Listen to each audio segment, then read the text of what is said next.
Copyright अधिनियम 1976 की धारा 107 के अंतर्गत डिस्क्लेमर। इस चैनल नॉवल स्टोरी मेंबर्स पर उपयोग की गई कुछ सामग्री उनके संबंधित मालिकों की हो सकती है। इस चैनल पर प्रयुक्त सामग्री फेयर यूज नीति के अंतर्गत उपयोग की जाती है। धारा 107 के अनुसार आलोचना, टिप्पणी, समाचार रिपोर्टिंग, शिक्षण, शोध और जानकारी देने जैसे उद्देश्यों के लिए कॉपीराइट सामग्री का सीमित उपयोग अनुमत है। हम किसी भी मूल सामग्री के अधिकार का दावा नहीं करते जब तक कि वह स्पष्ट रूप से हमारी स्वयं की निर्मित सामग्री न हो। सभी अधिकार उनके संबंधित मालिकों के पास सुरक्षित हैं। यदि किसी सामग्री के संबंध में आपको आपत्ति है तो कृपया हमसे संपर्क करें। उचित अनुरोध मिलने पर सामग्री को हटा दिया जाएगा। एक युवा लड़की के परिवर्तन से तांग राजवंश में राक्षसों को मारने और शक्तियां एकत्रित करने की यात्रा। अध्याय 1, 100 राक्षसों का संग्रह। ये किताब अकेले रहने के बारे में है। यांजू युफेई चेक इन पॉइंट। हवा में मछली जैसी गंध आ रही थी। एक उजाड़ जंगल, क्षितिज तक फैली सूखी घास, मानव निवास का कोई निशान नहीं। जियांग युएचू ने अपने सामने मौजूद हर चीज को शून्यता से देखा। वह अभी भी स्वीकार नहीं कर पा रही थी कि वह 21वीं सदी की एक आधुनिक व्यक्ति एक अपरिचित महिला के शरीर में कैसे स्थानांतरित हो गई। खंडित यादें उसके दिमाग में भर गईं। दिव्य भूमि, महान तांग राजवंश। राक्षस बड़े पैमाने पर भाग गए, मानव मांस को निगलना और पूरे देश में कहर बरपाना। लेकिन उसके जैसी असहाय महिला इस उजाड़ जंगल में क्यों फंसी हुई थी? जियांग युएचू उठ खड़ी हुई और चारों ओर देखा। हर जगह लाशें पड़ी थीं। ज्यादातर लोगों ने जेल की वर्दी पहनी थी जो उसने पहनी हुई थी। दूसरों ने काले कपड़े पहने थे, उनके कॉलर और कफ पर लाल रंग के बादलों के पैटर्न की कढ़ाई की गई थी। उसकी दृष्टि के किनारे पर एक विशाल आकृति एक विशाल चट्टान के खिलाफ झुकी हुई थी। जैसे ही आकृति की रूपरेखा बन गई स्पष्ट, जियांग युएचू की सांसें अटक गईं।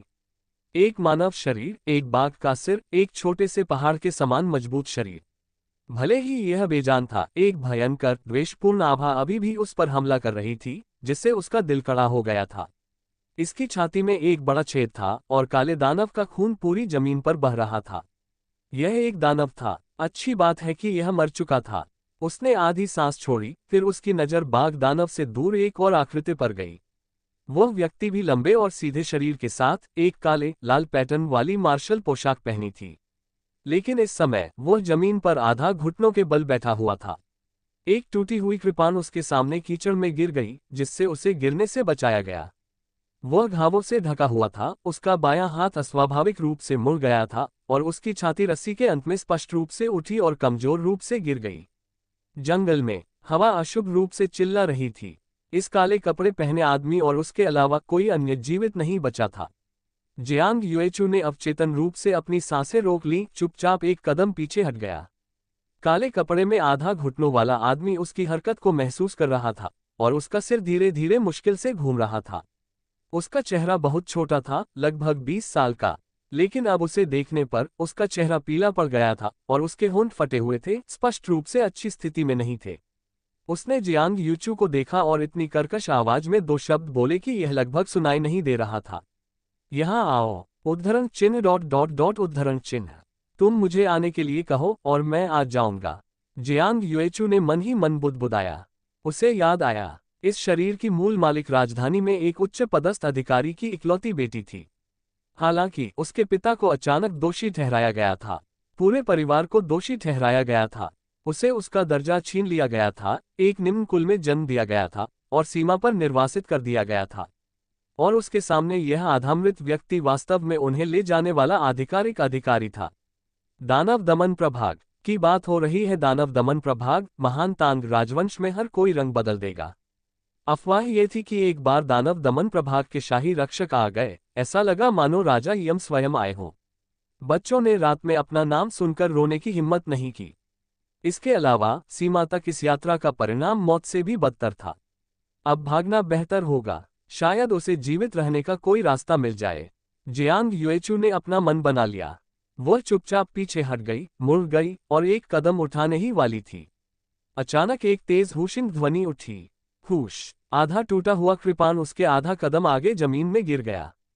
जियांग युएचू अकड़ गई। ठंडा पसीना तुरंत उसकी पीठ को भिगो रहा था।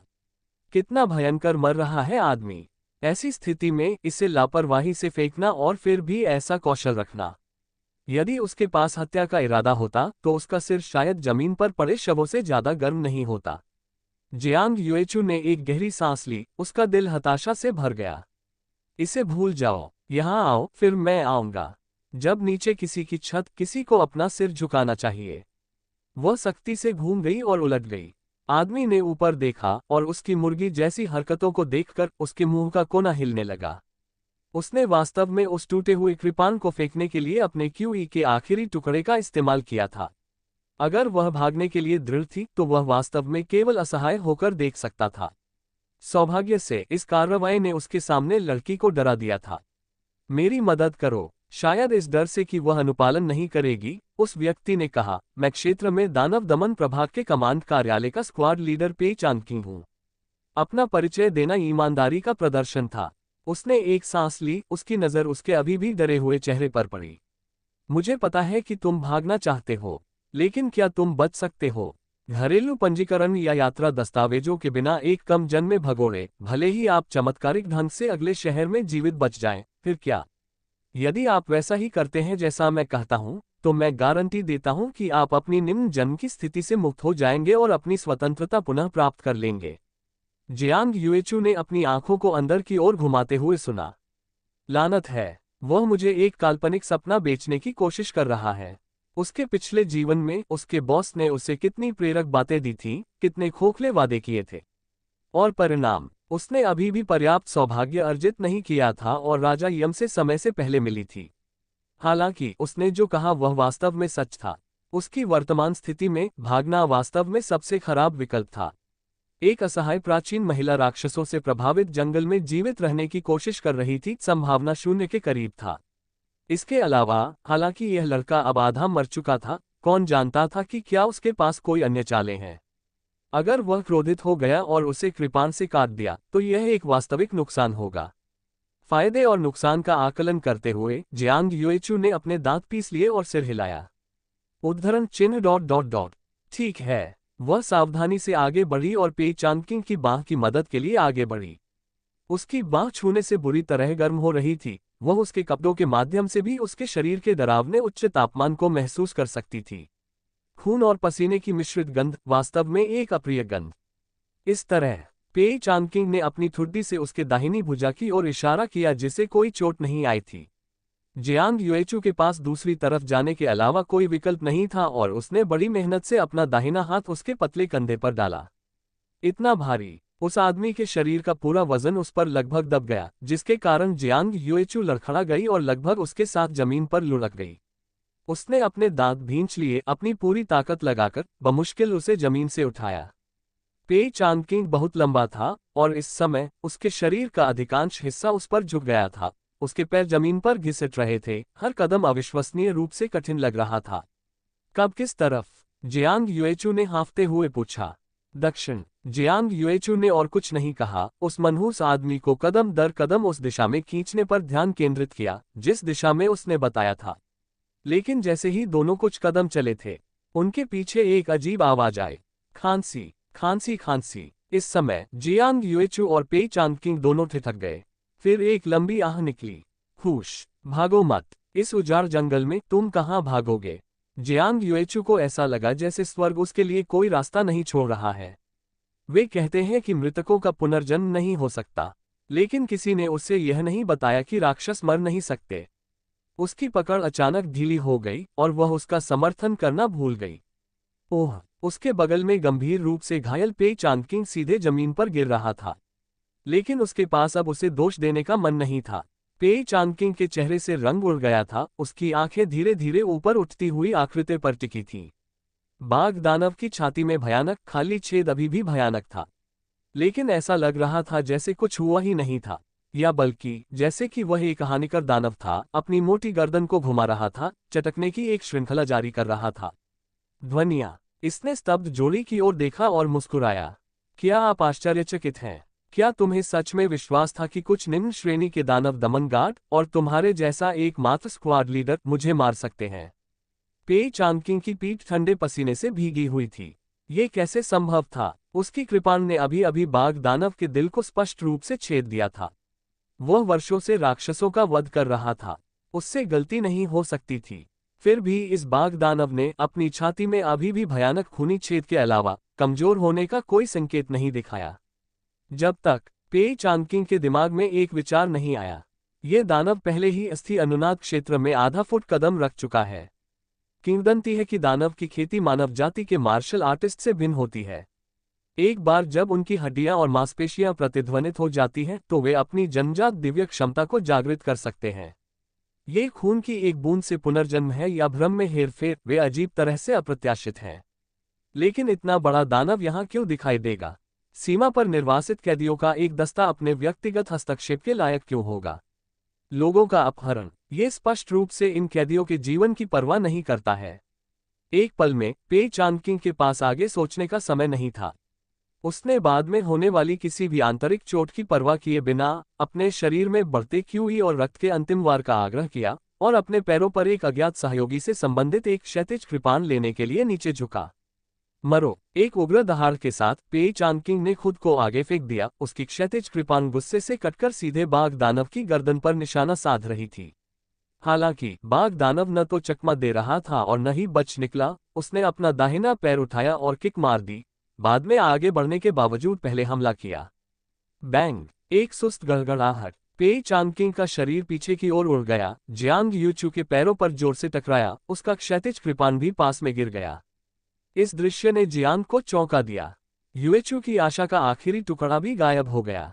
लानत है, वह अभी अभी स्थानांतरित हुई थी और एक कमजोर महिला बन गई थी, और अब वह सीधे एक दानव के मुंह में मरने वाली थी।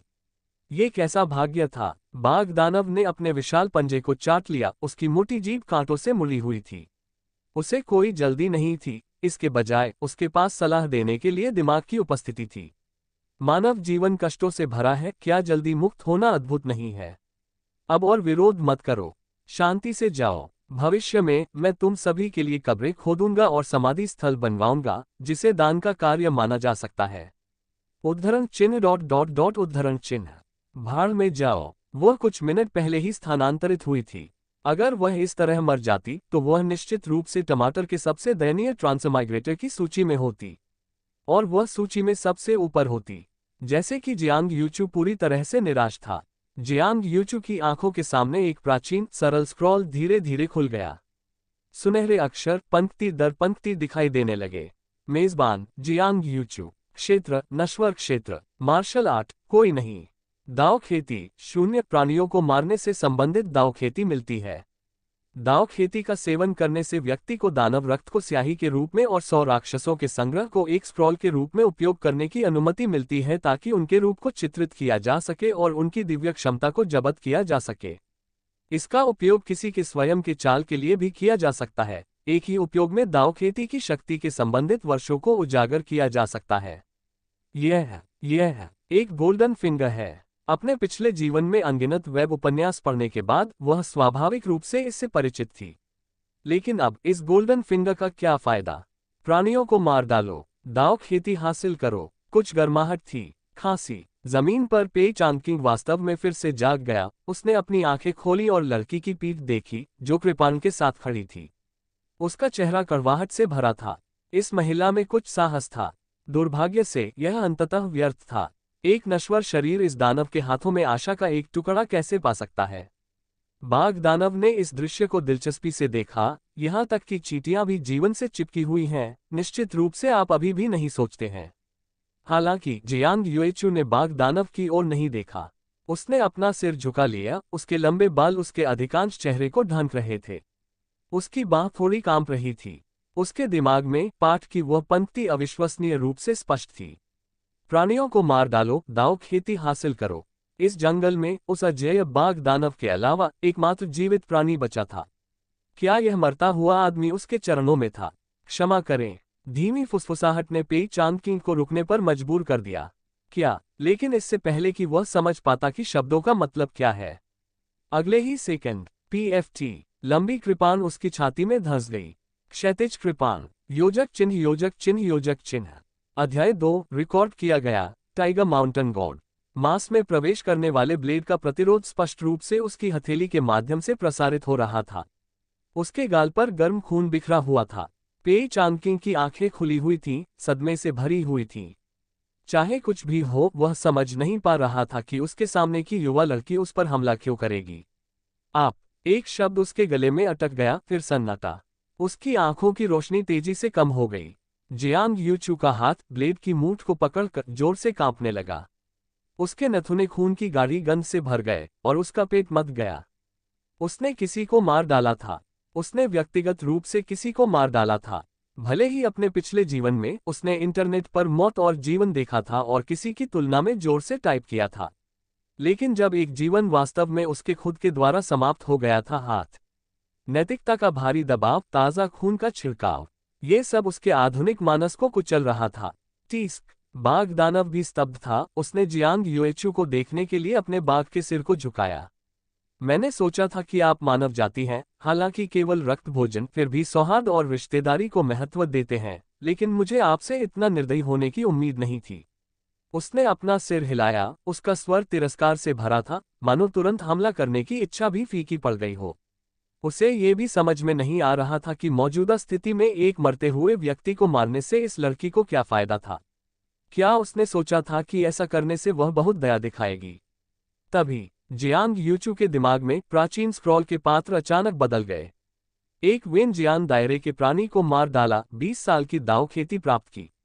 उसका मन जबरन लाशों से भरे इस उजाड़ जंगल में वापस खींच लिया गया था। ये सही है। अब ऐसी चीजों के बारे में सोचने का समय नहीं था। सही और गलत, नैतिकता, विवेक, उसके जीवित रहने से पहले सब खोखली बातें थीं। उसने उदासीनता से एक हाथ छोड़ दिया। दूसरे हाथ से उसने जबरदस्ती पेई चांगकिंग की छाती से क्षैतिज ब्लेड खींच लिया। PFFT। खून फिर से बिखर गया, उसके कपड़े दाग गए।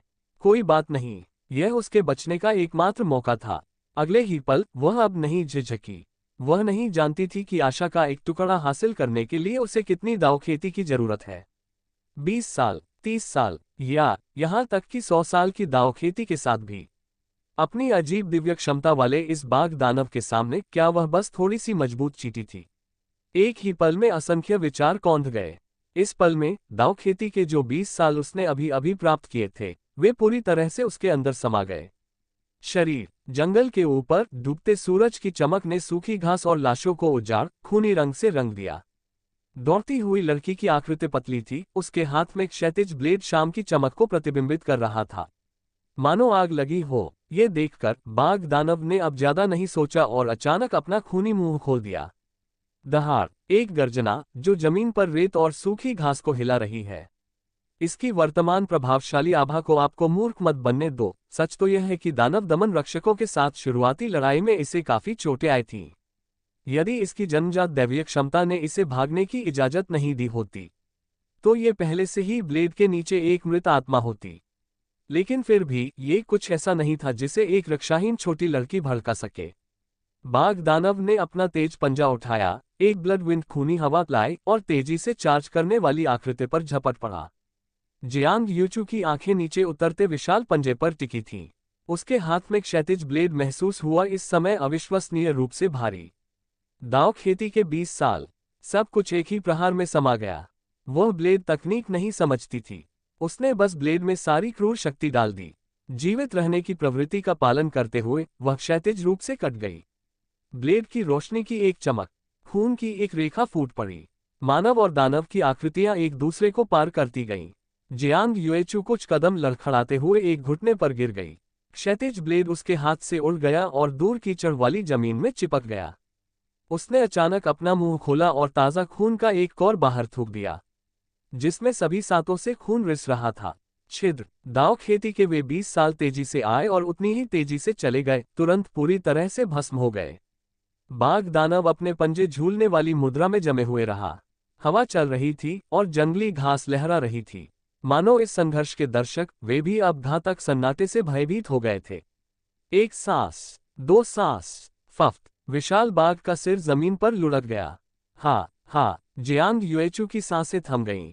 वह बच गई थी। जैसे ही यह विचार आया, उसके ऊपर थकावट की लहर दौड़ गई। वेन जियान क्षेत्र के एक प्राणी को मार डाला, 100 साल की दाव खेती प्राप्त की। अलिखित दानव का पता चला, रिकॉर्ड करने के लिए दाव खेती का उपभोग करें। उसके दिमाग में प्राचीन पुस्तक के पात्र फिर से प्रकट हो गए, लेकिन अब उसमें उन्हें बारीकी से जांचने की ताकत नहीं थी। वह खड़े होने के लिए संघर्ष कर रही थी, लेकिन उसके पूरे शरीर की सारी ताकत खत्म हो गई। वह अपनी उंगलियों को हिला भी नहीं सकती थी।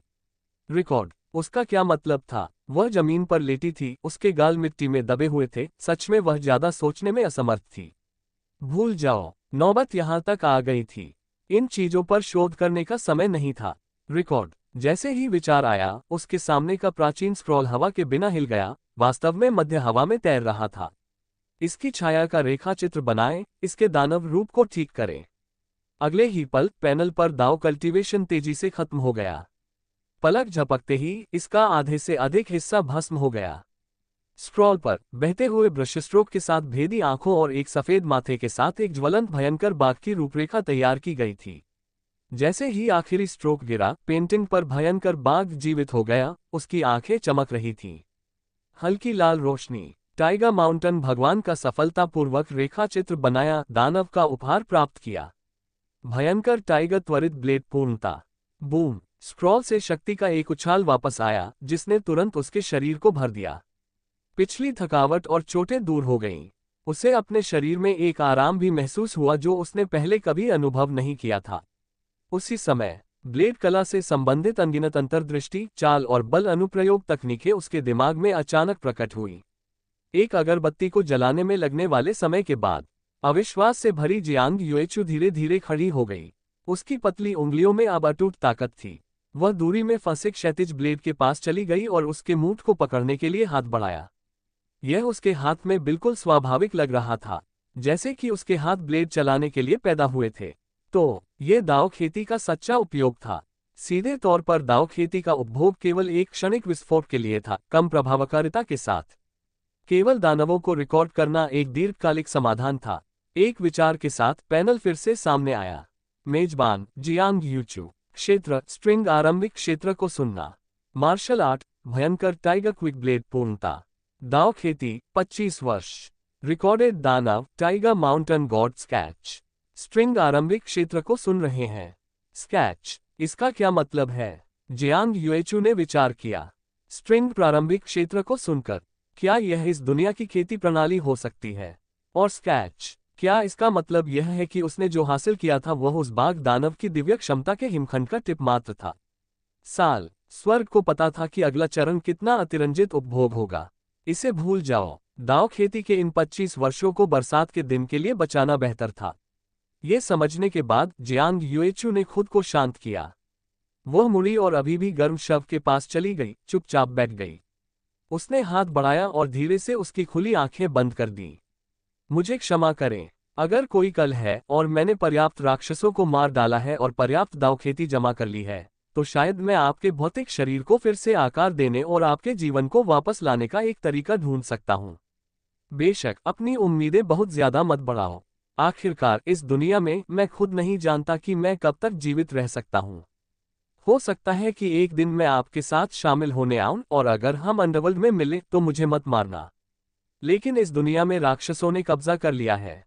जब कोई उनके नियंत्रण से बाहर हो जाता है तो इससे कोई फर्क नहीं पड़ता कि वे हृदयहीन हैं या नहीं। टाइगर माउंटेन अध्याय 3। फिर आप चट्टान से भी छलांग लगा सकते हैं। चांदनी सुनसान और ठंडी थी। जियांग युएचू ने पेई चांगकिंग की लाश को घसीटा और एक अपेक्षाकृत सपाट मिट्टी की ढलान पाई। उसने अपनी चौड़ी तलवार से खुदाई शुरू कर दी। काफी देर तक खोदने के बाद भी वह एक उथला गड्ढा ही था। रहने भी दो। इस उजाड़ जंगल में जमीन पर लिटा दिया जाना पहले से ही उसके साथ शालीनता से व्यवहार कर रहा है। इसे खत्म करने के बाद वह मुरली और दानव दमन रक्षकों की लाशों की ओर चल दी। एक बार जब आप मर गए तो बस इतना ही। यदि आप नहीं मरते तो आप सहस्राब्दियों तक जीवित रहते हैं। लेकिन जब कोई व्यक्ति मर जाता है तो उसके शरीर पर मौजूद चीजें अभी भी उपयोगी हो सकती हैं। अपनी घृणा को सहन करते हुए वह लाशों की खोज करने लगी। टूटी चांदी के कुछ टुकड़े, कुछ सूखे और कठोर झटकेदार, एक चमड़े की जलचम। आखिरकार उसकी नजर एक लाश पर पड़ी जिसकी बनावट उसके जैसी ही थी। वह व्यक्ति बहुत छोटा था, उनके चेहरे पर अभी भी बचपना की झलक दिख रही थी। जियांग युएचू एक पल के लिए चुप हो गया। उद्धरण चिन्ह ... क्षमा करे भाई। वह धीरे से बुदबुदाए और उसके शरीर से लाल रंग के पैटर्न वाली काली वर्दी को उतारना शुरू कर दिया। वह निश्चित रूप से अब कैदी की वर्दी नहीं पहन सकती थी, वह जहां भी जाती वह चीज उसे एक जीवित लक्ष्य बना देती। इस दानव दमन प्रभाग की वर्दी बदलना भी खतरनाक था, लेकिन दो बुराइयों को ध्यान में रखते हुए वह उस पहचान को चुनना पसंद करेगी जो अधिक दुर्जय लगती है। कम से कम ये लोगों को डरा सकता है। कपड़े खून के धब्बों और आंसुओं से भरे हुए थे, उसकी त्वचा पर ठंड और कठोरता थी। उसने अपने लंबे बालों को बांधा, बेतरतीब ढंग से याददाश्त से चोटी बनाई और चौड़ी तलवार को अपनी कमर पर लटका लिया। वहां कोई दर्पण नहीं था, लेकिन वह कल्पना कर सकती थी कि वह इस क्षण कैसी दिख रही होगी। न मछली न मुर्गी, लेकिन जब उसके हाथ ने तलवार की मूठ पकड़ ली तो उसके मन में एक अजीब सी सुरक्षा की भावना आ गई। वह अब और देर नहीं कर रही थी। दिशा निर्धारित करने के बाद उसने आधिकारिक सड़क पर कदम रखा। दानव दमन प्रभाग की वर्दी क्रिम्सन पैटर्न के साथ काला .. आधिकारिक सड़क खाली थी, केवल गुयू के साथ। जियांग यूचू चुपचाप चली गई, उसका दिमाग गणनाओं में दौड़ रहा था। सौभाग्य से इस दुनिया के महान तांग में क्षेत्र और भूगोल उसके द्वारा याद किए गए इतिहास से बहुत अलग नहीं थे। उसकी याददाश्त के अनुसार लोंग्यू सर्किट वह वर्तमान में बाद की पीढ़ियों के गांसू क्षेत्र से मेल खाती थी। प्राचीन काल से लोंग्यू में विभिन्न पश्चिमी क्षेत्रों के देशों और स्टेपी जनजातियों की सीमा पर भयंकर लोक रीति रिवाज थे। ये हमेशा से था रणनीतिक रूप से विवादित क्षेत्र रहा है। ग्रेट टैंग ने सभी पक्षों को डराने के लिए एक संरक्षित क्षेत्र की स्थापना करते हुए यहां भारी सेना तैनात की थी। फिर भी घोड़ा डाकू और घूमने वाले डाकू अभी भी उग्र थे। राक्षसों के उत्पात के अलावा आम लोगों का जीवन आसान नहीं था। हाथ में सबसे जरूरी मामला घरेलू पंजीकरण और यात्रा परमिट की समस्या को हल करना था। इस निकाय की खंडित यादों के अनुसार ग्रेट टैंग की घरेलू पंजीकरण प्रणाली को घरेलू प्रमाण पत्र कहा जाता था। इसे राज्य मामलों के विभाग के राजस्व मंत्रालय द्वारा समान रूप से जारी किया गया था, फिर सर्किट, काउंटियों और टाउनशिप के माध्यम से वितरित किया गया था। प्रति परिवार एक प्रमाण पत्र, जिसमें परिवार के मुखिया, परिवार के सदस्यों, उम्र, भूमि, जोत और यहां तक कि भौतिक विशेषताओं का सरल विवरण दर्ज किया गया था। ये रजिस्टर था। केवल घरेलू पंजीकरण के साथ ही कोई यात्रा परमिट के लिए अधिकारियों के पास आवेदन कर सकता था। यात्रा परमिट के साथ कोई भी ग्रेट टैंग के भीतर बिना किसी बाधा के यात्रा कर सकता है, शहरों में प्रवेश कर सकता है और चौकियों से गुजर सकता है और आवास की तलाश कर सकता है। सराय, बिना रजिस्टर वाले लोगों को काला घर माना जाता था। जिनके पास परमिट नहीं था उन्हें घुमक्कड़ माना जाता था। एक बार अधिकारियों द्वारा पकड़े जाने पर किसी का भी अंत अच्छा नहीं होता। इस निकाय का मूल मालिक राजधानी में एक उच्च पदस्थ अधिकारी की इकलौती बेटी थी, इसलिए स्वाभाविक रूप से उसके पास घरेलू पंजीकरण था। लेकिन समस्या यही थी, जियांग परिवार की सजा के साथ उसके घरेलू पंजीकरण को भी अपमानित स्थिति के रूप में ब्रांड किया गया था। मरने से पहले पे चांग किंग ने उसे बहाल करने का वादा किया था। स्वतंत्रता, उन्होंने जो संदर्भित किया वह उसके लिए इस अपमानित स्थिति को हटाने के बारे में था। जियांग यूएचू ने अपनी कनपटी को रगड़ा, सिर दर्द होने लगा। टीएस ... क्या गड़बड़ है? अभी अस्तित्व के संकट को हल किया और तुरंत पहचान के संबंध में गतिरोध में पड़ गई। इसे कैसे हल करें? हालांकि उसके पास ये गोल्डन फिंगर थी और इस उजाड़ जंगल में दाव खेती के बदले में कुछ जंगली जानवरों या राक्षसों को मारकर अपनी ताकत बढ़ाती है और एक जीवित या यहाँ तक कि एक लापरवाह जीवन का प्रबंधन करती है, मुश्किल नहीं होगा। लेकिन वह इस जीवन काल में एक जंगली व्यक्ति नहीं बनना चाहती थी। एक सुदूर गांव ढूंढें और एक काल्पनिक नाम के तहत रहें। बहुत जोखिम भरा। ग्रेट टैंग के घरेलू पंजीकरण की जांच सख्त थी। अज्ञात मूल के एक अजनबी से देर सबेर पूछताछ की जाएगी। घरेलू पंजीकरण और यात्रा परमिट बनाएं। ये और भी अधिक कल्पना थी। उसके जैसी दरिद्र कमजोर महिला इसके लिए कनेक्शन कहाँ ढूंढेगी? इस पर विचार करने पर हर रास्ता एक मृत अंत की तरह लग रहा था। जियांग यूएचू चलना बंद कर दिया और आकाश में गुयू की ओर देखा।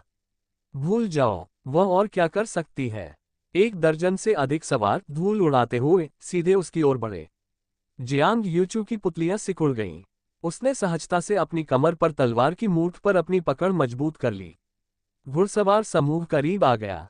ऐसा लग रहा था कि नेता ने भी आधिकारिक सड़क के बीच में एकांत व्यक्ति को देखा और अचानक अपने घोड़े पर लगाम लगा दी। वाह! एक दर्जन से अधिक मजबूत घोड़े रुक गए। मशालों की रोशनी ने कुछ अंधेरे को दूर कर दिया और नवागंतुकों के चेहरे को रोशन कर दिया। ये करीबी पोशाक में मार्शल कलाकारों का एक समूह था, सभी यात्रा पहनने के साथ, चिंतित अभिव्यक्ति के साथ। और उनकी कमर पर तलवारें या कृपाण थीं।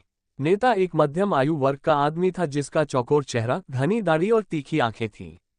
वह मूल रूप से सतर्क था, लेकिन जब मशाल की रोशनी ने स्पष्ट रूप से काली वर्दी को रोशन किया, जियांग युएचू पर गहरे लाल रंग के पैटर्न के कारण उसकी अभिव्यक्ति में भारी बदलाव आया। वह आदमी उतरा, कुछ तेज कदम आगे बढ़ाया और धनुष के साथ अपनी मुठ्ठियां पकड़ ली। क्या मैं पूछ सकता हूँ, क्या आप दानव दमन प्रभाग के स्वामी हैं? जियांग युएचू का दिल तेजी से धड़कने लगा। अरे, बिल्कुल वही हो रहा था जिसका उसे डर था। उसने आपातकालीन स्थिति के लिए इस त्वचा को पहनने की योजना बनाई थी ताकि सुरक्षित स्थान मिलने पर इसे बदल सके। लेकिन उसने कभी नहीं सोचा था कि वह इस उजाड़ जंगल में आधी रात को लोगों से टकराएगी। और ऐसा लगता है कि दूसरे पक्ष ने उसे दानव दमन प्रभाग का एक अधिकारी समझ लिया था। उसकी नज़र तेजी से उसके सामने समूह पर पड़ी। हर कोई जीवन शक्ति और भावना से भरा हुआ था, स्पष्ट रूप से सामान्य लोग नहीं थे। वे सभी लंबे, मजबूत घोड़ों पर सवार थे। उन सभी को मारने की कोशिश कर रहे थे। उन्हें चुप कराना कठिन होगा। वह इस बात की गारंटी नहीं दे सकती थी कि कोई भी नहीं बचेगा। उसके विचार तेजी से दौड़ रहे थे, लेकिन जियांग युएचू की अभिव्यक्ति अपरिवर्तित रही। अधिनियम, उसे कार्य जारी रखना था। अधिक शब्द, अधिक गलतियां। सबसे उच्च, सबसे ठंडा कार्य कुछ भी न कहना था। उसने कोई उत्तर नहीं दिया, बस उस आदमी की ओर ठंडी दृष्टि से देखा। इस मूक दबाव ने वास्तव में उस व्यक्ति को और भी अधिक सम्मानजनक बना दिया। काफी समय के बाद जियांग युएचू ने आखिरकार दबी आवाज में कहा, यह क्या है? यद्यपि उसने जानबूझकर अपनी आवाज थोड़ी धीमी कर ली थी, एक युवा युवती होने के नाते इस समय ये कुछ हद तक हास्यास्पद लग रहा था। आदमी भी कुछ हद तक आश्चर्यचकित था। इतनी छोटी और एक महिला। इसके अलावा दानव दमन प्रभाग का कोई व्यक्ति ऐसे उजाड़ जंगल में अकेला क्यों दिखाई देगा? वह जानता था कि जबकि दानव दमन प्रभाग के पास प्रत्येक सर्किट में कमांड कार्यालय स्थापित था, व्यक्तिगत काउंटियों और प्रांतों में कोई शाखाएं नहीं थीं। और निकटतम दानव दमन कमान कार्यालय क्षेत्र में बहुत दूर था। क्या ऐसा हो सकता है? उसने ध्यान भटकाने वाले विचारों को दूर करते हुए अपना सिर हिलाया। शांगपेन गांव। हाँ, चेन क्विंग्युआन का चेहरा तात्कालिकता से भरा था। 3 दिन पहले भेड़िया राक्षसों का एक झुंड गांव में घुस गया, लोगों को मार डाला और उस पर कब्जा कर लिया। हमें सहायता के लिए मजिस्ट्रेट का अनुरोध प्राप्त हुआ और हम उन्हें दबाने का इरादा रखते थे, लेकिन वे राक्षस असाधारण रूप से भयंकर और असंख्य हैं। मेरे फ्लाइंग ईगल संप्रदाय ने 7 या 8 अच्छे लोगों को खो दिया। जैसे ही वह बोला, उसके चेहरे पर शर्म की एक झलक दिखाई दी। हमारे पास वास्तव में कोई दूसरा रास्ता नहीं है। हम मजिस्ट्रेट को रिपोर्ट करने और दूसरे तरीके के बारे में सोचने के लिए काउंटी शहर लौटने ही वाले थे। हमने कभी नहीं सोचा था कि हे भगवान, यहाँ आपका सामना होगा। दानव दमन प्रभाग की प्रतिष्ठा बहुत शक्तिशाली है। चूंकि भगवान आप यहाँ हैं, आप एक महत्वपूर्ण मामले की जांच कर रहे होंगे।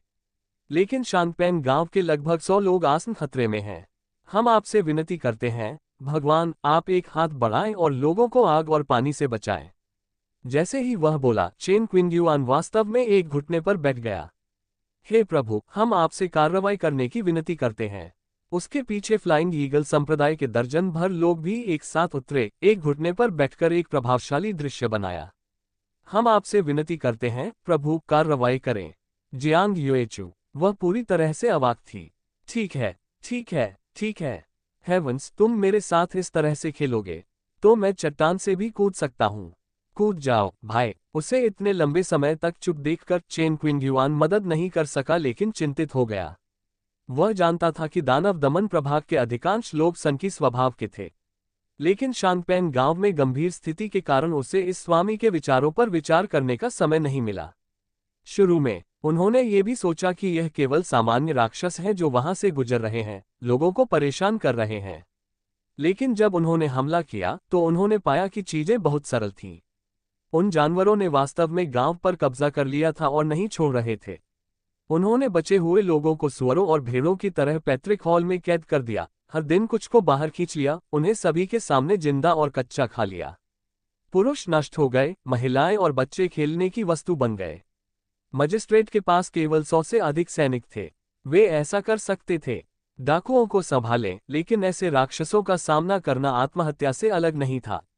और गुआंगवू काउंटी निकटतम प्रांत से काफी दूर था, जो कि लांचो प्रांत था। कठिन सवारी करने पर गोल यात्रा में कम से कम 10 दिन से लेकर आधे महीने तक का समय लगता था।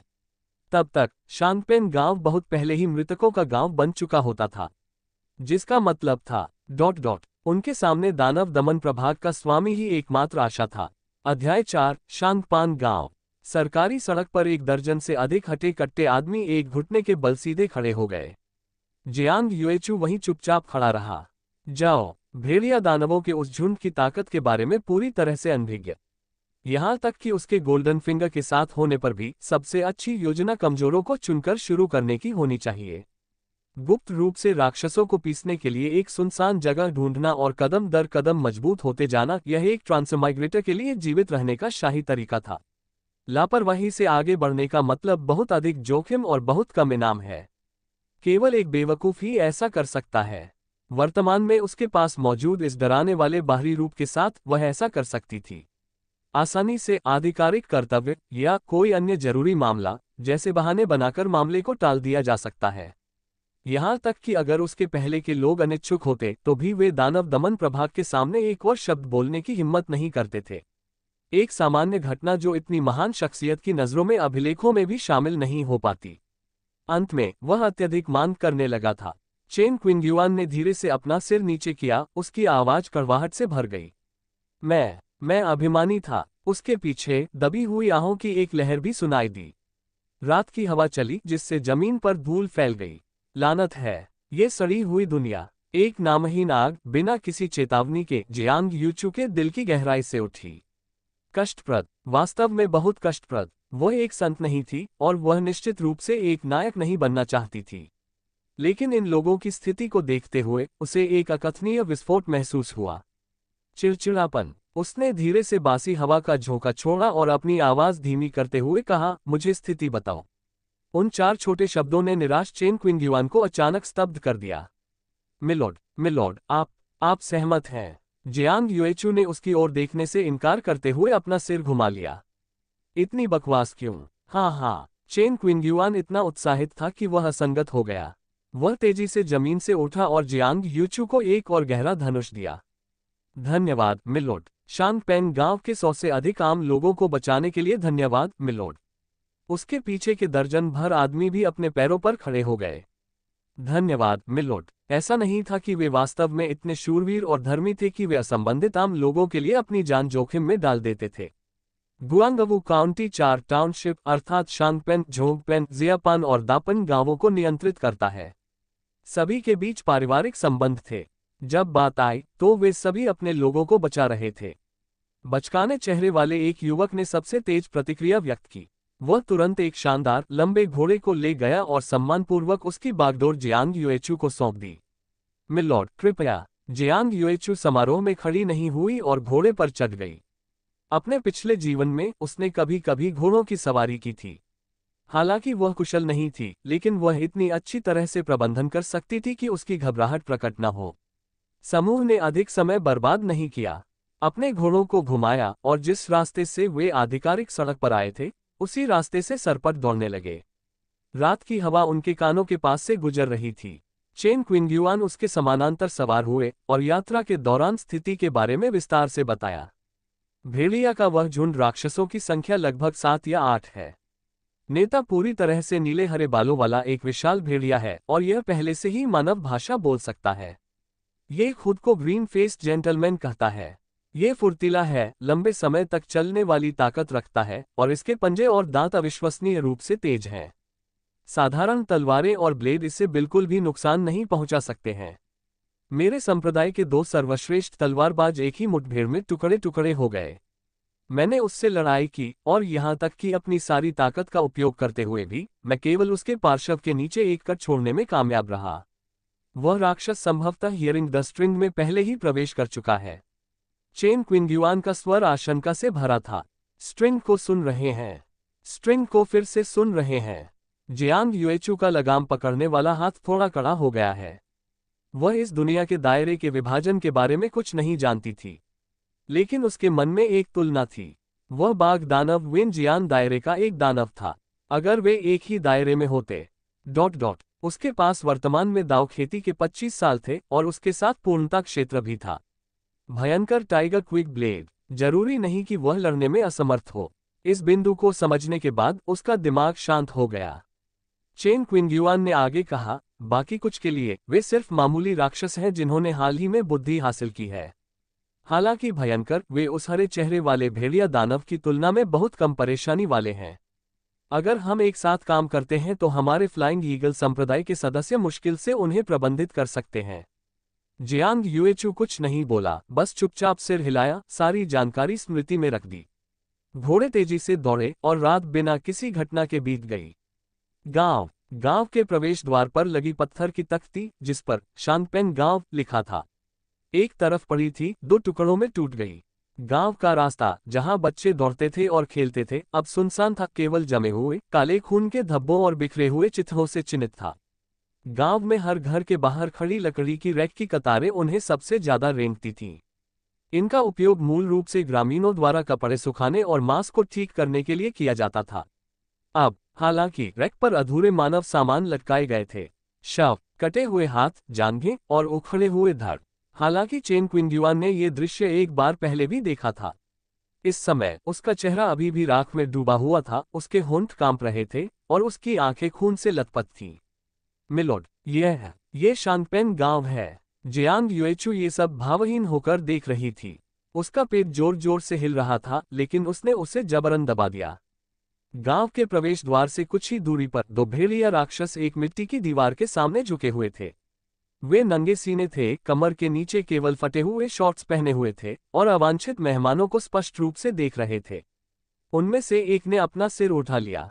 ओवू, चेन क्विंगयुआन और उनका समूह गंभीर लग रहा था और अपने हथियारों को कसकर पकड़ रखा था। जल्द ही गांव के रास्ते की गहराई से कई आकृतियां धीरे धीरे लड़खड़ाती हुई बाहर आ गईं। सबसे आगे चलने वाला भेड़िया दानव अद्वितीय था।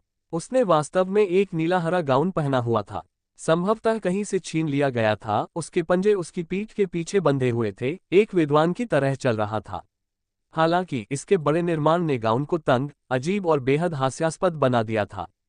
हरे वस्त्र वाले वुल्फ दानव ने इसे संकीर्ण कर दिया था। हरी आंखों का एक जोड़ा जम्हाई ले रहा था और पूरी तरह से अधीर दिख रहा था।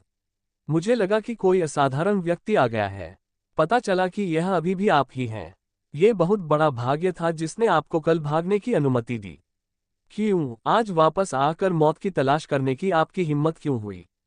चेन क्विंगयुआन के पीछे एक युवक अब खुद को रोक नहीं सका। उसका चेहरा गहरे लाल रंग का था। जानवर, वह गुस्से से दहाड़ा, तुमने हमारे रिश्तेदारों को मार डाला और हमारे गांव पर कब्जा कर लिया।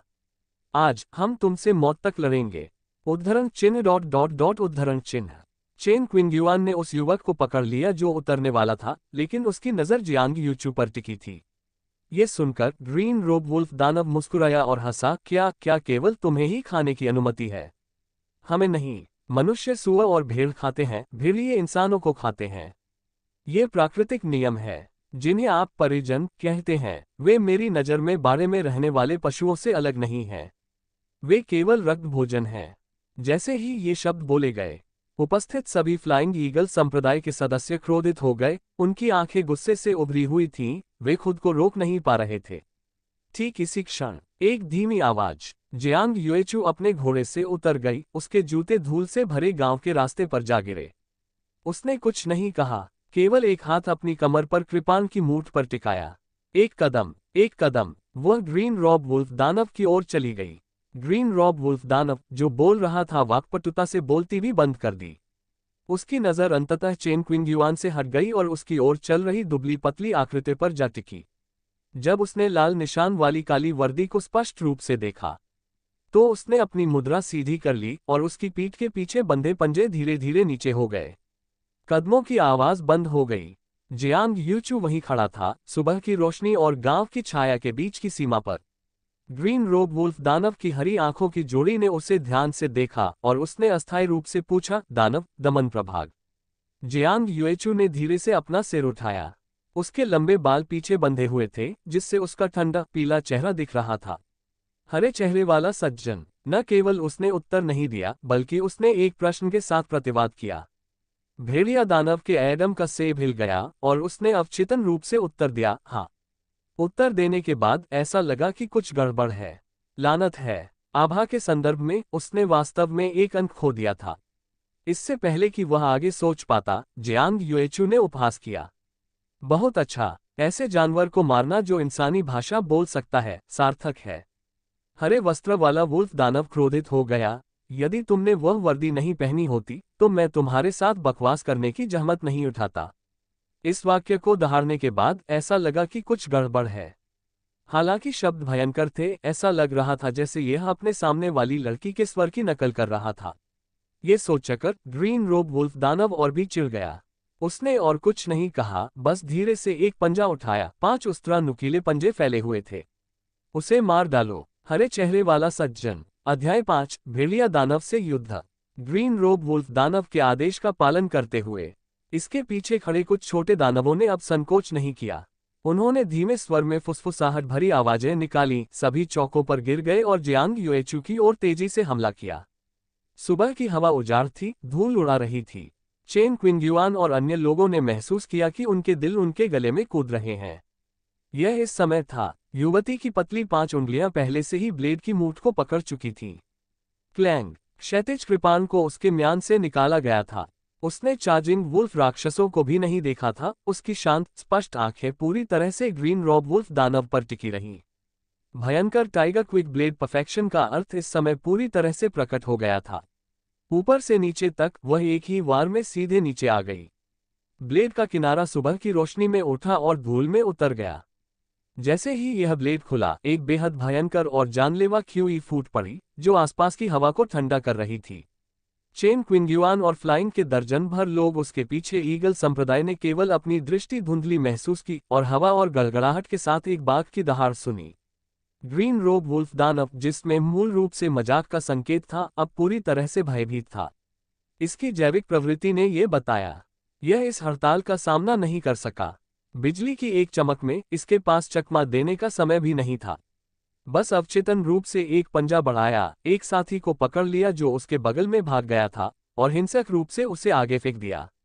वह छोटा दानव ब्लेड की चमकदार चमक को पूरा करते हुए एक विशाल बल द्वारा धक्का दिया गया था। ब्लेड की रोशनी चमक गई और गायब हो गई।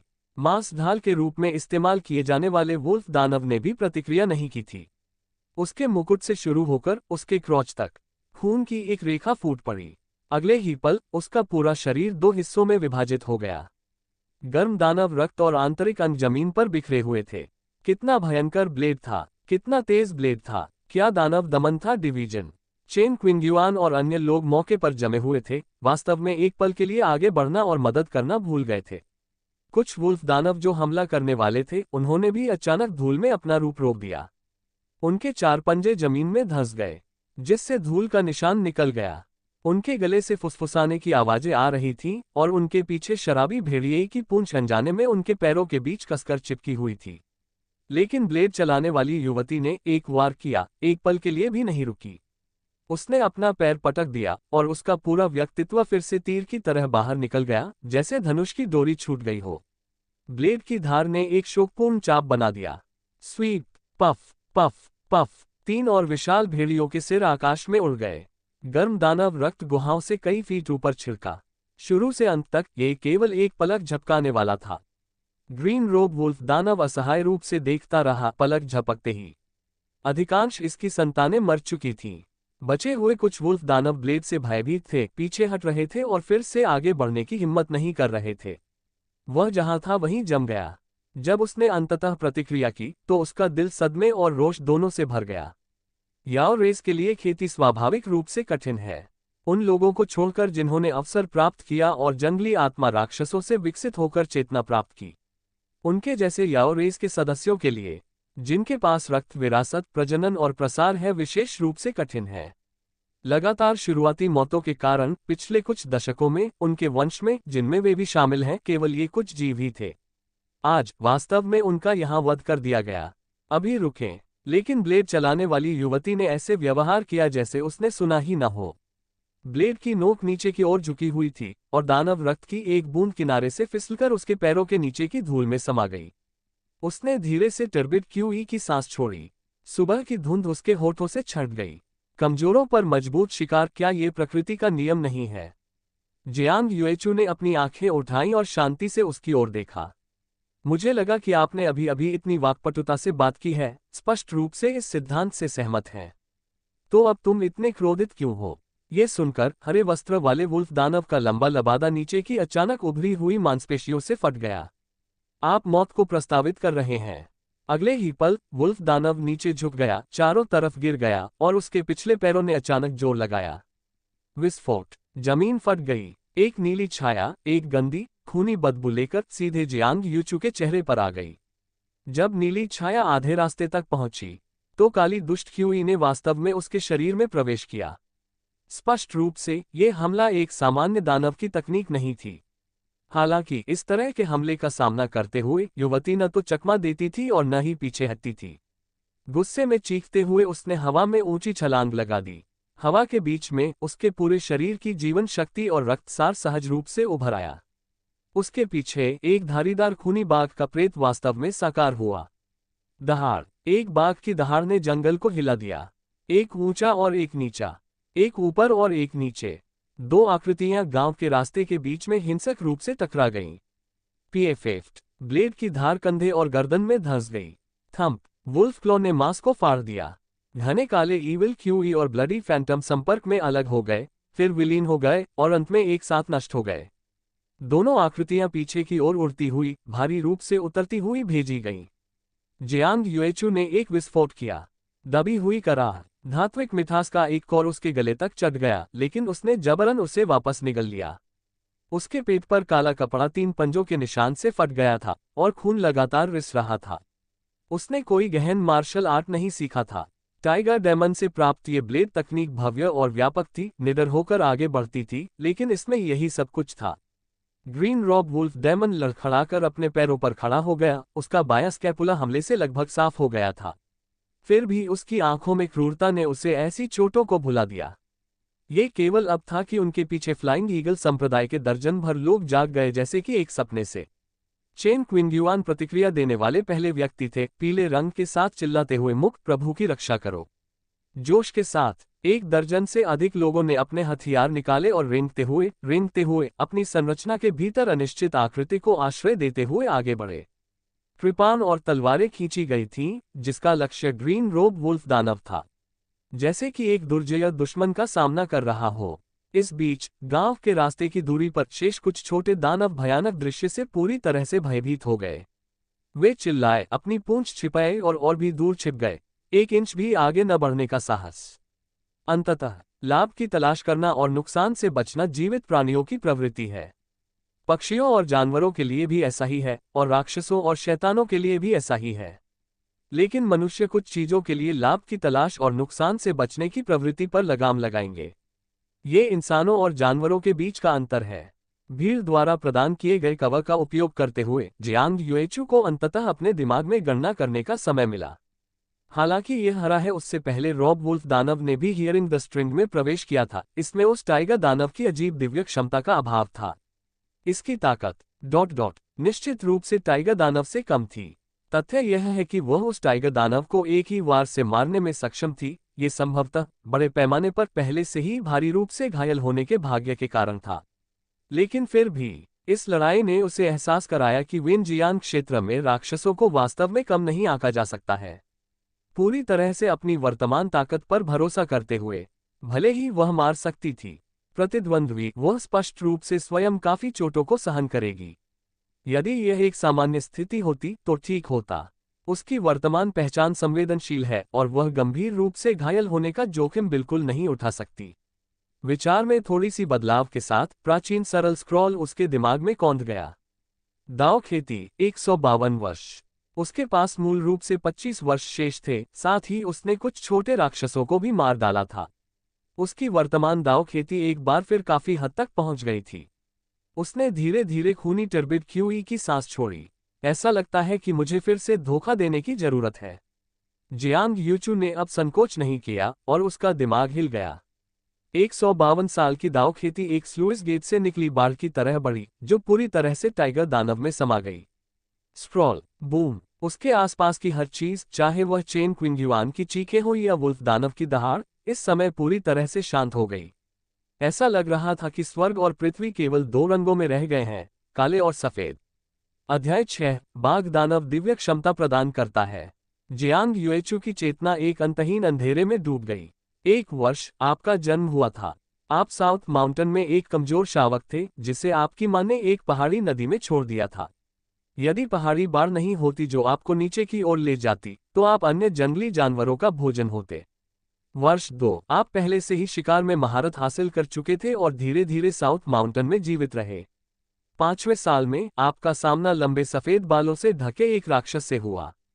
वह एक झरने के नीचे एक पुस्तक पकड़े बैठा था। आप भूखे थे और उसे खाना चाहते थे, लेकिन अंत में आपको मार पड़ी। 6ठे साल में आप राक्षस के पास लेटे हुए थे, उसे पढ़ते हुए देख रहे थे। उसने आपका पीछा नहीं किया और कभी कभी आपके लिए बचा हुआ आड़ू फेंक दिया। आपने उसका नाम सीखा, व्हाइट एप ड्यूक। वर्ष 7 आपने पढ़ना सीखने के लिए सफेद वानर का अनुसरण किया। आपके पंजे ब्रश पकड़ने के लिए बहुत बड़े थे, अक्सर बांस की पट्टियों को फाड़ देते थे। सफेद वानर बहुत धैर्यवान था। उसने कहा, सभी चीजें एक ब्रश हो सकती हैं, और स्वर्ग और पृथ्वी भी एक निबंध है। वर्ष 8 आपने 300 अक्षर सीखे। सफेद वानर बहुत खुश था और उसने आपको कहानियां सुनाई। उसने कहा, जब स्वर्ग और पृथ्वी पहली बार खुले, शुद्ध क्यूई चढ़ी, अशांत क्यूई उतरी। मनुष्य सभी चीजों की आत्माएं हैं और राक्षस स्वर्ग और पृथ्वी की गंदगी है। वर्ष 10 आप पहले से ही अपने आप पढ़ सकते थे।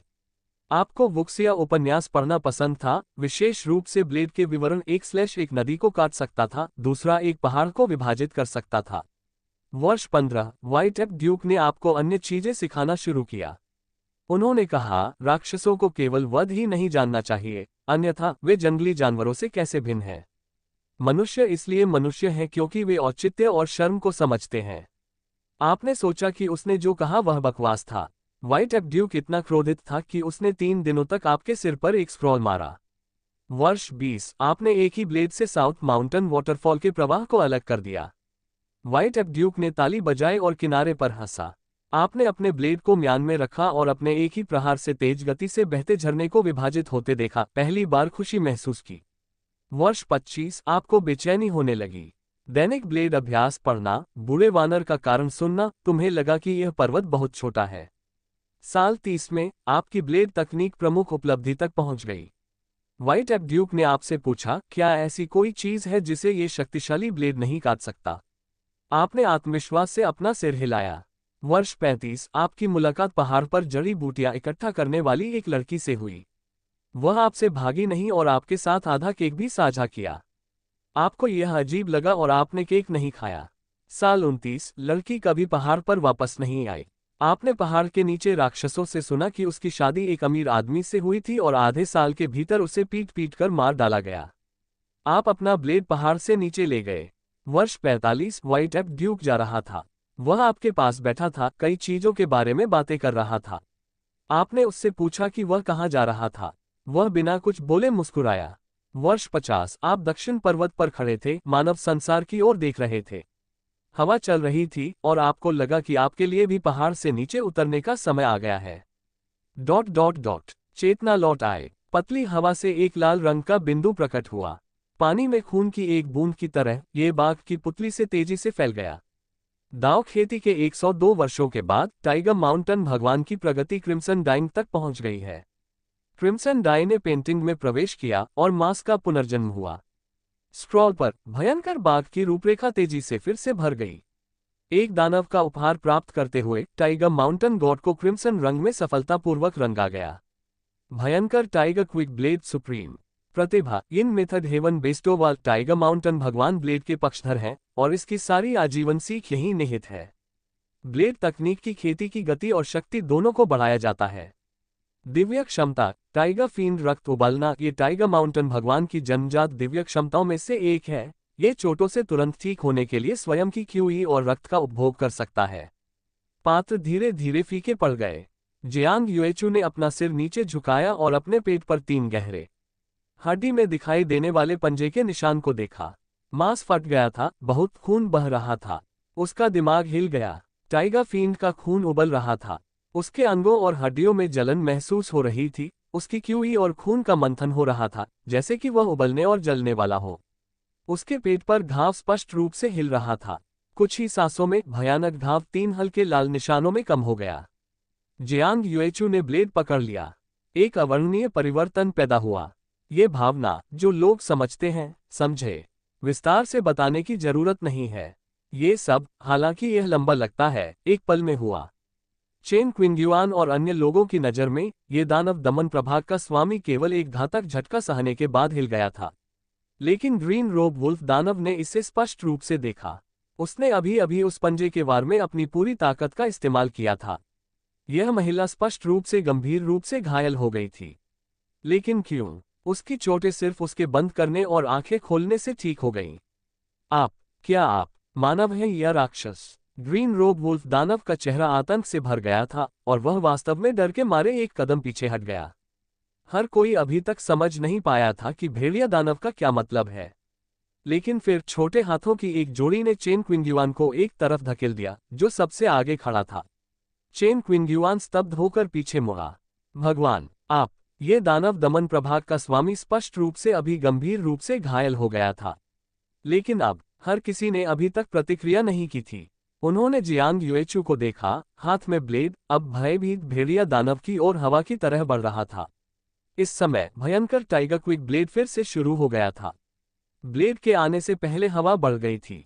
एक बाघ की दहाड़ जैसे कि 9 स्वर्गों से जंगल में गूंज गई। ग्रीन रोब भेड़िया दानव का चेहरा बदल गया, डर से हरा। इसके पैर कांपने लगे। इसकी जीभ बाहर निकल गई। ये कैसे संभव है? ये ब्लेड पहले से भी 3 गुना अधिक भयंकर क्यों है? अगर मुझे पहले पता होता कि तुम्हारे पास ये ताकत है तो मैं बहुत पहले ही भाग गया होता। तुम्हें बस दिखावा करना था, है ना? इतना भयावह दिमाग। डर ने तुरंत उसके दिल में नफरत को दबा दिया। बिना सोचे समझे वो मुड़ गया और भाग गया। लेकिन जैसे ही उसने अपना सिर घुमाया, उसे ठंड महसूस हुई। सीधे उसकी गोली चल गई, टेलबोन उसके सिर के शीर्ष तक। पीछे से तेज ब्लेड वाली हवा पहले से ही उसके सिर के पीछे दब गई थी। छोड़ो! उसके गले से मुश्किल से एक शब्द निकला। इससे पहले कि वह बोल पाता, उसकी दुनिया बीच में एक चमचमाती सफेद रेखा से विभाजित हो गई। ग्रीन रोब वुल्फ दानव का शरीर अपनी जगह पर जम गया, अपनी आगे की ओर उछलने की मुद्रा बनाए रखी और फिर बड़े करीने से 2 हिस्सों में विभाजित हो गया, दोनों तरफ गिर गया। उसके आंतरिक अंग हर जगह फैल गए। गर्म भाप, उद्धरण चिन्ह ... उद्धरण चिन्ह। जियांग युएचू ने धीरे धीरे अपने ब्लेड को म्यान किया। उसकी कसकर सिकुड़ी हुई भौहें आराम कर रही थीं। बुरा नहीं था। सर्वोच्च स्तर की ब्लेड तकनीक और यिन विधि हेवन बेस्टोवाल के साथ वह आसानी से ऐसे राक्षसों को मार सकती थी। एक स्ट्रिंग हियरिंग स्टेज प्राणी को मार डाला। इसकी दाव खेती के 75 साल प्राप्त किए। एक अज्ञात दानव का पता चला, रिकॉर्ड करने के लिए दाव खेती का उपभोग करें। जियांग युएचू ने कोई ध्यान नहीं दिया। उसकी नज़र गांव की सड़क से दूर जा रही थी। वे कुछ छोटे राक्षस जो चमत्कारिक ढंग से बच गए थे, वे पहले से ही डरे हुए थे, अपनी पूंछों को अपने पैरों के बीच दबाकर भागने का प्रयास कर रहे थे। ओह, मैं तुम्हारे राजा को मारने में इतना व्यस्त था, मैं तुम्हारे बारे में लगभग भूल ही गया था।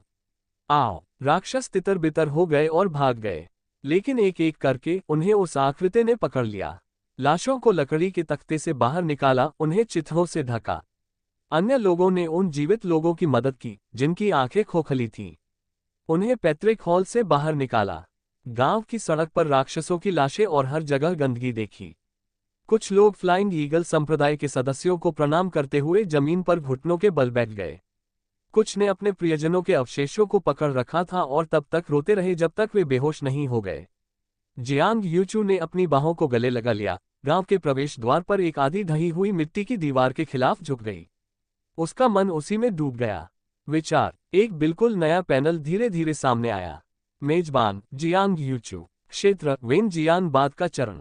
Martial art fierce tiger quick blade supreme green cliff returning shadow perfection. दाव खेती 200 साल। रिकॉर्ड किए गए दानव tiger mountain god crimson dying green face gentleman छाया छाप। जन्मजात दिव्य क्षमताएं यिन विधि स्वर्ग बेस्टोवाल टाइगर फियन रक्तोबाल।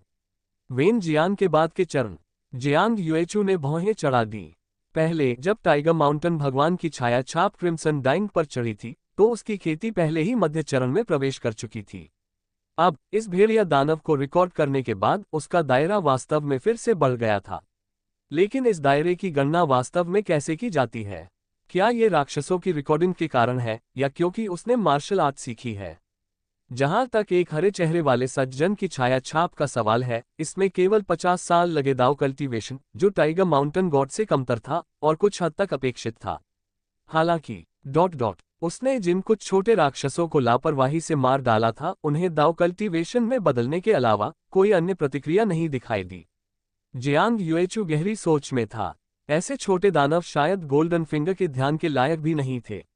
जहां तक ग्रीन क्लिफ रिटर्निंग शैडो की बात है, यह एक मुक्केबाजी तकनीक थी। यह भयंकर, दबंग और चौड़ी खुली शैली से बिल्कुल अलग थी। फियर्स टाइगर क्विक ब्लेड की यह मुक्केबाजी तकनीक फुटवर्क और चाल में बदलाव पर अधिक ध्यान केंद्रित करती है। जैसे एक भेड़िया हरे चट्टान पर घूम रहा है, बाएं और दाएं घूम रहा है, इसके ट्रैक अप्रत्याशित हैं। गांव में रोना धीरे धीरे कम हो गया, केवल दबी हुई सिसकियां रह गईं। दूर से कदम आ रहे थे, उसके सामने रुक गए। जियांग यूचू ने अपनी आंखें खोली। ये चेन क्विंग युआन था। वह जियांग यूचू के पास गया, कुछ नहीं कहा, लेकिन उठा लिया उसका लबादा, फिर से घुटने टेकने की तैयारी कर रहा है। कोई जरूरत नहीं। चेन क्विंग युआन रुक गए, अंततः घुटने नहीं टेके, बल्कि मुट्ठी बांधकर गहराई से झुके। भगवान, हमारे जीवन को बचाने में आपकी कृपा चेन क्विंग युआन और गुआंगवू काउंटी के लोग कभी नहीं भूलेंगे। जियांग युएचू ने कोई जवाब नहीं दिया। फिर वह सीधी हो गई और अपने कपड़ों पर लगी धूल को थपथपाने लगी। मामला सुलझने के साथ उसे भी अपने रास्ते पर चलना चाहिए और अपनी पहचान के मुद्दे को हल करने का रास्ता खोजना चाहिए। चेन क्विंग युआन ने देखा कि वह जाने वाली थी और उसका दिल कड़ा हो गया। उसने तुरंत कहा, भगवान, क्या आप पहले ही जा रहे हैं? पहले आराम करने के लिए गुआंगवू काउंटी शहर क्यों नहीं लौटते और हमें मेजबान के रूप में अपने कर्तव्यों को पूरा करने की अनुमति क्यों नहीं देते? जियांग युएचू थोड़ा झिझक रहा था। काउंटी शहर में जाना स्वाभाविक रूप से अच्छा होगा। न केवल वह अधिक जानकारी इकट्ठा कर सकती है, बल्कि इससे उसे आराम भी मिलेगा। लेकिन उसकी पहचान उसकी झिझक को देखकर चेन क्विंग युआन ने कहा, क्या ऐसा है भगवान, आप एक महत्वपूर्ण मामले में हैं और एक भव्य प्रदर्शन नहीं कर सकते? यदि हाँ, तो हम निश्चित रूप से एक शब्द भी अधिक नहीं बोलेंगे। भगवान, निश्चिंत रहें, आज की घटनाओं के बारे में भले ही काउंटी मजिस्ट्रेट पूछे, हम केवल यही कहेंगे कि हमारा फ्लाइंग ईगल संप्रदाय था भाग्यशाली, और हम आपके ठिकाने का जरा भी खुलासा नहीं करेंगे। वह रुका, उसकी नजर उसकी कमर और पेट पर पड़ी। इसके अलावा, भगवान, आपने बहुत लंबा सफर तय किया है, आपके कपड़े शायद धोने की जरूरत है। हालांकि गुआंगवू काउंटी शहर छोटा है, ये हमेशा आपके लिए कुछ न कुछ तैयार कर सकता है। जियांग युएचू थोड़ा चौंका और कुछ भ्रम के साथ उसने नीचे की ओर देखा। उसके पेट पर काले कपड़े लंबे समय से भेड़िए के पंजे से फटे हुए थे। हालांकि tiger field blood boil divine ability ने घावों को ठीक कर दिया था, लेकिन आंसू अभी भी बने हुए थे। सुबह की हवा के झोंके के साथ उसकी पीली त्वचा की झलक देखी जा सकती थी। उसने खुद पर ज्यादा ध्यान नहीं दिया था। उसके पिछले जीवन में शर्टलेस होकर बास्केटबॉल खेलना आम बात थी, इसलिए उसने इसे बिल्कुल भी दिल पर नहीं लिया। लेकिन अब आखिरकार वह एक महिला थी। दुनिया में इस तरह घूमना वास्तव में अनुचित था। जियांग युएचू ने ईमानदार चेहरे वाले चेन क्विंग युआन की ओर देखा। ठीक है, अब 200 साल की दाव खेती और 2 मार्शल आर्ट का मालिक है। एकमात्र काउंटी शहर उसका क्या कर सकता है? उसने अंततः सिर हिलाया। रास्ता दिखाओ। अध्याय 7, गुआंगवू काउंटी। गुआंगवू काउंटी की शहर की दीवारें ऊंची नहीं थीं। हरे भूरे रंग की पत्थर की ईंटों के नीचे हवा और रेत ने किनारों को घिस दिया था, जिससे नीचे की मिट्टी का पीला रंग दिखाई देने लगा था। गुआंगवू काउंटी। समूह घोड़े पर सवार हुआ और शहर के गेट के सामने रुक गया। गेट पर सैनिक कृपाण लेकर बिल्कुल सीधे खड़े नहीं थे। चेन क्विंग युआन को देखकर उनमें से एक, जो उसे पहचानने लगा था, आगे बढ़ा। संप्रदाय नेता चेन शांगपेंग गांव से लौट रहे हैं। चेन क्विंग युआन उतर गया। उसके चेहरे पर अहंकार का कोई निशान नहीं था। उसने सैनिक की ओर हाथ बढ़ाया और कहा, आपकी कड़ी मेहनत के लिए धन्यवाद भाई। सैनिक की नजर उसके ऊपर से गुजरी और जियांग युएचू पर पड़ी, जो घोड़े पर सीधा बैठा था। और यह है लॉन्ग्यू सर्किट हवादार और रेतीला है। यहाँ की महिलाओं की त्वचा ज्यादातर गेहुए रंग की और गहरे नैन नक्श वाली होती है। घोड़े पर सवार व्यक्ति गोरी चमड़ी, नाजुक नैन नक्श वास्तव में दुर्लभ। सौभाग्य से चेन क्विंग युआन को कहीं से एक बड़ा बरलेप वस्त्र मिला था और उसने उसे लाल पैटर्न वाले ध्यान खींचने वाले काले कपड़े को छिपाते हुए उसके ऊपर लपेट दिया था। चेन क्विंग युआन ने अपने चेहरे पर समय पर दया का संकेत दिखाते हुए अपनी आवाज धीमी कर ली। इस लड़की को उस दानव ने न जाने कहां से अपहरण कर लिया था। वह दयनीय है। मैंने सोचा कि मैं उसे शहर वापस लाऊंगा, ये देखने के लिए कि क्या उसे संप्रदाय के भीतर काम मिल सकता है। ये सुनकर सैनिक ने थोड़ा आश्चर्य दिखाते हुए सिर हिलाया। इन समयों में राक्षसों के लिए सीमा पार करना असामान्य नहीं था, जिससे परिवार नष्ट हो जाते थे और संप्रदायों का सफाया हो जाता था। वह बस अपनी सांस के अंदर कुछ बुदबुदाता था। उस बूढ़े कमीने को अच्छा सौदा मिल गया।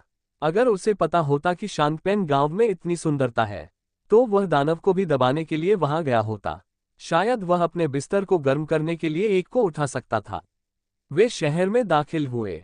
रास्ते पर कुछ पैदल यात्री थे। सड़क, हर कोई जल्दी में दिख रहा था, अपने सिर नीचे रखे हुए था, जैसे कि किसी मुसीबत में फंसने से डर रहा हो। दोनों तरफ की अधिकांश दुकानें खुली थीं और शराब के बैनर हवा में कमजोर रूप से तैर रहे थे, लेकिन विक्रेताओं की ओर से कोई कॉल नहीं थी, जिससे ये सुनसान लग रहा था। कभी कभी कोई दीवारों के कोनों पर पीले रंग के तावीज चिपकाए हुए या पीच लकड़ी की तलवार को दरवाजे के ऊपर लटका हुआ देख सकता था। वे केवल मनोवैज्ञानिक आराम के लिए थे। आखिरकार जब राक्षस अपराध करते हैं तो इन लोगों की परवाह कौन करता है। चीजें बेजान। ये काउंटी शहर के बारे में जियांग युएचू की पहली छाप थी। समूह एक आवासीय परिसर के सामने रुका। प्रवेश द्वार छोटा था लेकिन साफ दिख रहा था।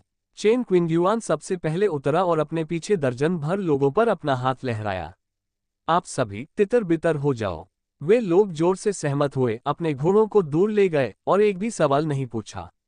चेन क्विंग्युआन फिर मुड़े और घोड़े पर बैठे जियांग युएचू को प्रणाम करते हुए कहा, हे भगवान, यह मेरे फ्लाइंग ईगल संप्रदाय के लिए एक विश्राम स्थल है। हम आमतौर पर यहाँ उत्तर और दक्षिण की यात्रा करने वाले दोस्तों की मेजबानी करते हैं, इसलिए यह अपेक्षाकृत शांत है। उसने आंगन का दरवाजा धक्का देकर खोला और उसे अंदर बुलाने का इशारा किया। जियांग युएचू उतरकर सीधे अंदर चला गया। आंगन के दरवाजे से गुजरते हुए वे एक साफ आंगन में दाखिल हुए। एक भूरे बालों वाली बूढ़ी औरत दो नौकरानियों का नेतृत्व कर रही थी, जो 15 या 16 से अधिक उम्र की नहीं लग रही थी, पहले से ही छत के नीचे इंतजार कर रही थी। जब उन्होंने चेन क्विंग्युआन को देखा तो वे केवल झुके और चुप रहे। चेन क्विंग्युआन ने खांसते हुए बूढ़ी औरत को निर्देश दिया, गर्म पानी तैयार करो, साफ का एक सेट महिलाओं के कपड़े और कुछ शराब और व्यंजन। बुढ़िया ने उत्तर दिया, हाँ। उसने अपने संप्रदाय के नेता के पीछे जियांग युएचू की ओर देखा। उसकी आंखों में आश्चर्य की झलक थी, लेकिन उसने जल्दी से अपना सिर नीचे कर लिया। चेन क्विंग्युआन ने पलटकर जियांग युएचू को एक और गहरा प्रणाम किया। मुझे अभी भी काउंटी मजिस्ट्रेट को रिपोर्ट करने और शांगपेन गांव के मामले को स्पष्ट रूप से समझाने की जरूरत है। कृपया यहां आराम करें और खुद को पूरी तरह से घर पर रखें। अगर आपको किसी चीज की जरूरत है तो बस नौकरों को निर्देश दें। जियांग युएचू ने सरल शब्दों में जवाब दिया, मम्मा। चेन क्विंग्युआन ने और कुछ नहीं कहा, मुड़ा और पीछे आंगन का गेट बंद कर दिया। आंगन में केवल जियांग युएचू और मालिक नौकर की तिकड़ी रह गई। हालांकि बूढ़ी औरत जियांग युएचू की पहचान से आश्चर्यचकित थी, ये देखकर कि उसका अपना मालिक उसके प्रति कितना सम्मानजनक था। उसने भी सिर झुकाया और कहा, मिस, कृपया इस तरफ आएं। जल्द ही भाप से भरे कमरे में एक बड़ा लकड़ी का टब रखा गया था। करछूल से करछूल में गर्म पानी डाला गया था और कुछ अज्ञात जड़ी बूटियों को छिड़क दिया गया था, जिससे एक फीकी साफ खुशबू आ रही थी। माय लॉर्ड, कपड़े जल्द ही लाए जाएंगे। बूढ़ी औरत ने बोलना समाप्त करने के बाद दो युवा नौकरानियों को बाहर निकाला और दरवाजा बंद कर दिया। जियांग युएचू ने कोई हरकत नहीं की, वह अभी भी चुपचाप वहीं खड़ी रही जहां वह थी। मुड़े हुए कपड़ों का ढेर पकड़े हुए एक नौकरानी ने अपना सिर अंदर किया और जियांग युएचू को अभी भी लबादा पहने हुए देखकर दंग रह गई। मिस, जियांग युएचू ने अपना आधा चेहरा उसकी ओर कर लिया। उन्हें यहीं छोड़ दो। मेरी आज्ञा के बिना किसी को भी प्रवेश करने की अनुमति नहीं है। हाँ। दरवाजा धीरे से बंद कर दिया गया था। तभी जियांग युएचू हिली। उसने वॉशबेसिन रखने के लिए इस्तेमाल की जाने वाली लंबी बेंच को खींच लिया, उसे किनारे कर दिया और उसे दरवाजे के खिलाफ मजबूती से कस दिया। ये सब करने के बाद उसने जो बड़ा बर्लैप गाउन पहना था उसे खोला और उसे फर्श पर फेंक दिया। गाउन के नीचे लाल पैटर्न वाले काले कपड़े थे जो खून से सने हुए और धब्बेदार थे। उसने अपनी बेल्ट खोली, अपना हेंगदाव उतार दिया और फिर अपने कपड़े उतार दिए। कपड़े के टुकड़े टुकड़े करके उसका पतला लेकिन सुडौल शरीर दिख रहा था। उसने अपना पैर उठाया और लकड़ी के टब में चली गई। हिस! गर्म पानी ने उसकी त्वचा को झुलसा दिया। ओह! वह धीरे धीरे बैठ गई, अपने पूरे शरीर को पानी में डुबो दिया, केवल अपना सिर खुला छोड़ दिया। उसने एक लंबी सांस ली। उसकी लगातार तनावग्रस्त नसें अंततः थोड़ी शांत हो गईं। उसने पानी में प्रतिबिंबित धुंधली रूपरेखा को देखा। पतला, पीला, वह सभ्य लग रही थी। इससे भी अधिक मूल्यवान ये था कि इस शरीर की छाती में कोई बड़ी महत्वाकांक्षा नहीं थी। वे बमुश्किल उबले हुए बंस के आकार के थे, इसलिए वे दौड़ने, कूदने या लड़ने के दौरान रास्ते में नहीं आते थे। केवल उसके पैर उसकी याददाश्त से अधिक लंबे लगते थे। क्या ऐसा हो सकता है कि मार्शल आर्ट का अभ्यास करने से आप लंबे हो जाते हैं? उसने अपनी आंखें बंद कर लीं और चुपचाप अपने शरीर को रगड़ा। बेवजह बेचैनी को दबाते हुए उसके विचार धीरे धीरे साफ हो गए। घर के पंजीकरण के मामले के बारे में अभी भी कोई संकेत नहीं था, इसलिए वह इसे अभी के लिए अलग रख देगी। हालांकि दूसरा मामला चर्चा के लायक था। कौन सा अपराध था? वास्तव में उसके पिता ने क्या किया था? हालांकि जियांग परिवार को राजधानी में शीर्ष स्तरीय कुलीन नहीं माना जाता था, वे एक विद्वान परिवार थे जो पीढ़ियों से अधिकारियों के रूप में सेवा कर रहे थे, सम्मानित सज्जनों का परिवार। मूल मालिक के पिता का नाम जियांग जून था, जो संस्कार मंत्रालय के उपमंत्री के रूप में कार्य करते थे, थर्ड ग्रेड जूनियर के पद पर थे। जियांग जून उनकी याद में कुछ हद तक कठोर विद्वान थे, जो फूलों और पौधों की देखभाल करना पसंद करते थे और हमेशा हाथ में एक किताब रखते थे। जियांग युएचू ने भौहें चढ़ा दी। कुछ गलत था। ग्रेड 10 के कानून सख्त थे। विस्तारित परिवार की सजा वाले अपराध देशद्रोह या दुश्मन के साथ मिलीभगत जैसे बड़े मामले होने चाहिए। लेकिन जियांग जून संस्कार मंत्रालय के उपमंत्री थे, जो बलिदानों, अनुष्ठानों और शाही परीक्षाओं का प्रबंधन करते थे। उनके ऊपर कोई सैन्य अधिकार नहीं था और वे अपने नीचे धन या अनाज नहीं संभालते थे। वह देशद्रोह कैसे कर सकते हैं? यहाँ तक कि 10,000 कदम पीछे हटते हुए भी, भले ही जियांग परिवार वास्तव में था दोषी ठहराया गया। ग्रेड 10 कानून के अनुसार महिला आश्रितों को जब्त कर लिया जाना चाहिए और इंपीरियल एंटरटेनमेंट ब्यूरो को भेजा जाना चाहिए। अगर आपको हमारी कहानी पसंद आई हो तो वीडियो को लाइक करें, थम्स अप का चिन्ह, अपने दोस्तों के साथ शेयर करें सेंट मेल, और ऐसे ही धमाकेदार एपिसोड्स के लिए नॉवल स्टोरी मेंबर्स को अभी सब्सक्राइब करें बेल। अगले एपिसोड में मिलते हैं, जहां कहानी और भी खतरनाक मोड़ लेगी।